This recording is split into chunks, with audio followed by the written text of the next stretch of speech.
A lot of people are finding it difficult to trust God because they feel that God will just give to whomever He wants to give something to randomly. And there are people who are working hard for it and they are not getting it.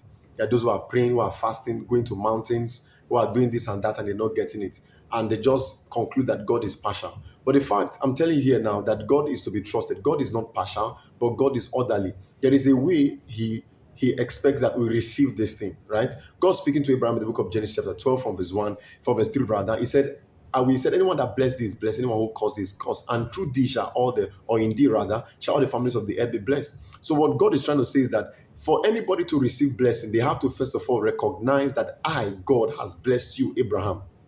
Now, for that blessing to flow to every one of us, we have to recognize the blessing of God through what? Through Abraham. He said He sent His word to Jacob and He lighted upon Israel. So there are people who are talking down marriage today as an institution, and they want to get married. It doesn't work that way.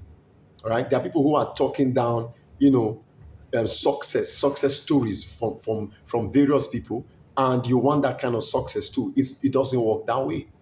There are people, see, you must bless God, right? You must, because in doing this, in celebrating with those who are celebrating, you are identifying that God is the one that did it, and you're identifying that God did it for that person. You are celebrating that person, and by so doing, it flows to you. All you need is alignment. The Bible says that in the book of Psalms chapter 133, it says that it says, behold, how good and how pleasant it is for brethren to dwell together in unity. It says, the precious ointment that flows from the head of Aaron to his beds and even to the skirts of his garment. So what that means is that when you align yourself, it flows from the head to the beds and to the skirts. So if you cut yourself to one corner, you are praying, you are doing all of these things that you are doing that you think are reports cards that you should mark before God as reasons why He should do this or do that for you.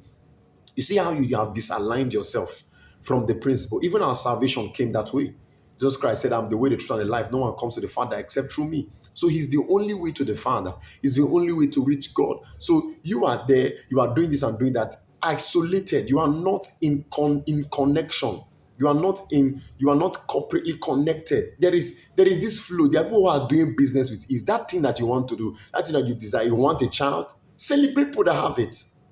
The people having it with ease, celebrate them. Bless God for it and see it happen to you. Don't be jealous of people who are married or talk down marriages or wanting to break a marriage because you are not married, or people just do all manner of things. There's no need to be envy. God is not partial. God is orderly. What He did for one, He can do it for all. All He needs for you is to align yourself.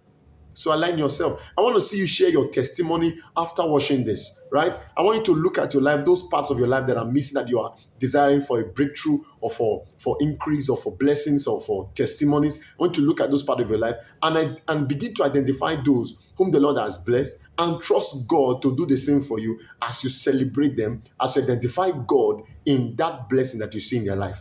All right, my name is Francis. Do it to give me a follow and a like, and I'll see you in the next one.